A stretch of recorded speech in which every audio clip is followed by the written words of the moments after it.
在美国政府宣布中国在东突厥3的政治镇压是种族灭绝之后，一些个人和组织一直对此持质疑态度。美国最广泛阅读的杂志之一《外交政策》杂志于4月15日发表了一篇特别评论，重申在维吾尔领土上所发生的一切符合联合国种族灭绝公约的定义。文章称，有人说东突厥3目前没有发生屠杀，因此将其称为种族灭绝是不合适的。文章指出，这是因为种族灭绝公约将灭绝种族罪定义为下列任意处以消灭全部或部分的某一民族、人种、种族或宗教团体的行为，其中包括杀害该团体的成员，致使该团体的成员在身体上或精神上遭受严重伤害，故意使该团体处于某种生活状态下，以毁灭其全部或局部的生命，强制执行办法，图防止该团体内生育，强迫转移该团体的儿童至另一团体。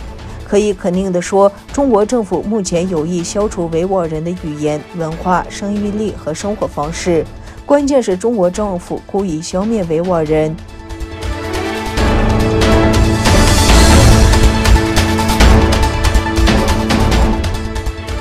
日本首相菅义伟访问美国，周五与总统拜登举行会谈，是拜登上台以来首次接待访美的外国领袖。两国领袖又表示深切关注中国当局对维吾尔和香港的人权问题。另外，既反对有任何单方面在东海改变现状的尝试。民主、自由、人权、法治是联系我们同盟的普世价值。菅义伟表示，我们对中国影响太平洋及世界地区和平繁荣有深切讨论。我们同意反对任何以武力或胁迫改变东海、南海的现状，以及威胁区内的成员。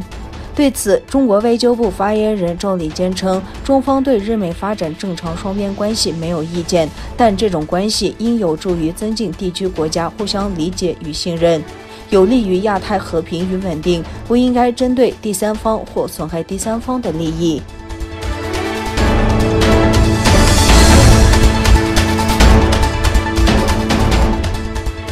由维吾尔学会、库塔德比利格学院和市委会组成的一个代表团访问了土耳其共和人民党主席克勒支达欧鲁。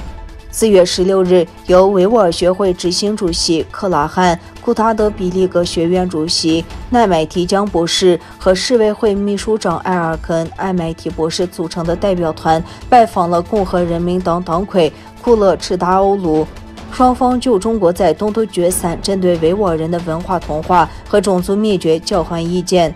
维吾尔代表团表达了土耳其中国引渡条约给土耳其维吾尔社区带来的负面影响的关注。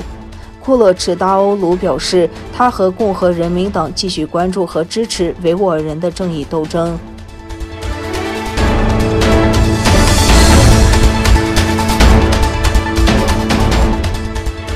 正在日本西南地区强化防卫体系的陆上自卫队将于今年9月至11月期间集结全国约14万队员，在九州举行冷战以来最大规模的演习。日媒指，此次演习是为因中共日益增长的海上扩张而举行。据日本放送协会16日报道，日本防卫省因中国日益增长的海上扩张，正在偏远的冲绳岛和鹿儿岛部署新的部队，以强化西南地区的防卫体系。在此背景下，陆上自卫队还计划于今年9月至11月举行14万队员全部参加的1993年冷战结束以来最大规模的演习，以假设保卫西南地区。